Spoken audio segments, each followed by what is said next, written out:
intuu qayrkay dhaqmay intay laba guri dhisaysay intuu hadda gaaf dhacay waxaan dib isugu dhigayay dhul suge samir lahay jacayl dhoofaan sugay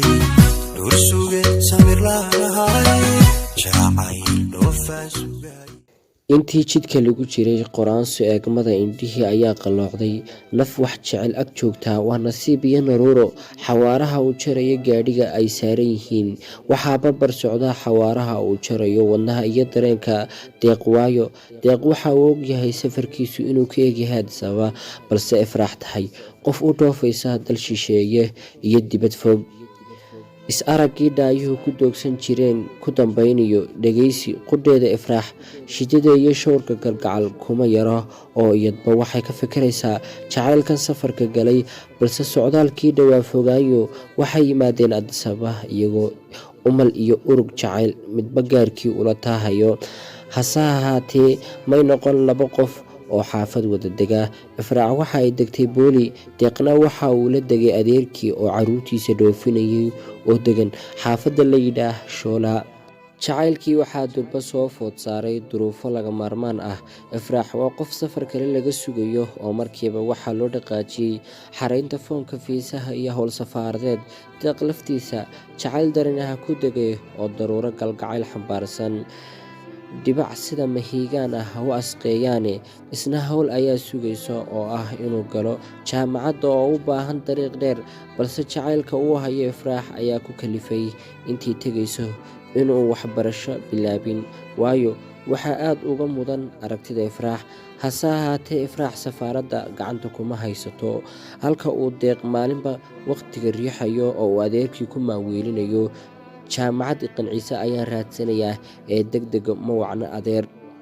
waxaanu taas u samaynayaa waa firaaqa aad u heshid yarta ifraax ee laga beeray maskaxdiisa ee sida geedka ka dhex baxday ifraax dhankeeda dhibta kuma yaro oo waxay qaadanaysaa oo ay ku sugan tahay ama dhamac galgacal baa i dhalaalinayso intaan la dhalandhoobay dhexdu ila yaraatay hase ahaatee tegitaankeeda waxaa qabanqaabinaya abtigeed iyo walaalkeed kuna raad jooga ilaalinta iyo dowrista ifraax maadaama dhulkan yahay mid shisheeye oo dhaqan ahaan kala duwannahay waxaa deeq uu ku guulaystay inuu helo telefoonka ifraax waana la hadlay salaam diiran iyo kalgacal dabadeed waxa uu u sheegay in gelitaanka jaamacadda uu darteed u hakiyey maadaama mar dambe oo alla qadara mooye ay tahay araggii ugu dambeeyey intaa marka uu hadalkii marinayo ayay tidhi walaal waan qiiro ooyey ee halkii ayaan kuugu imaadaa deeq ayaa si naxariis leh ku dhahay deeq ayaa si naxariis leh ugu jawaabay walaal anaa ku imaanaya iska joog naf wax jeceli dhib badanaa deeq gaadhi ayuu karaystay geeya xaafadda ay degan tahay ifraax jacayl waaye badanaa ifraax dibadda ayay ku sugtay waana ay kulmeen bariido gacmeed faraha la isdhaafsaday waxa ay geysay guri ay jaar ahaayeen deeq waa lagu sii diiday oo karkiiyo caashiqii ayaa ku sii fiday waxa uu qaadayaa jacaylkan dhulkaygiyo halkan igu dhibayaan daldheer ka dhoofinayaa waaw ifraax lafteedu ma dhowo oo waxay maraysaa sidii aan u laab kacay ladi waayo jiifko iswarayste oo u sheegtay inay heshay fiisihii oo la siinayo 2 toddobaad oo 14 cisho intaasna ay wada xiriirayaan deeq waa uu farxad marna waa u naxdin waayo jacaylkiisii ayaa helay nasiib wacan oo dhoof marna waa u murugo oo waa ifraax xusuus qalbiga ka dawoodo mooye is arag imika waa gabaabsi waxaase uu leeyahay dhowristeeda oo quraan ayaan dhowr ku qaadayaa agjoogeedu guul iyo farxad igu filan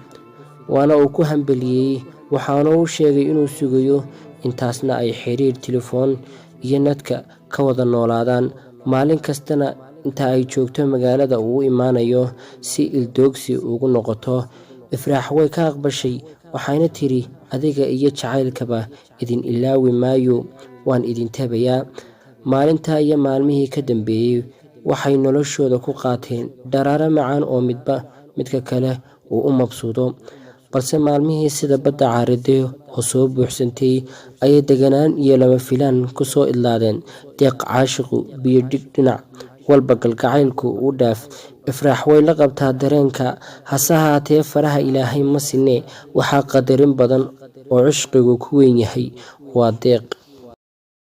waayo isagaa laga tegayaa. Waxaaba la gaadhay dhoofkii. Ifraax bulsho uu ku jira deeq ayaa sii gelbisay, balse deeq meel uu marayo isma oga. Waxaaba ku sigtay inuu diyaaradda baalasheeda qabsado.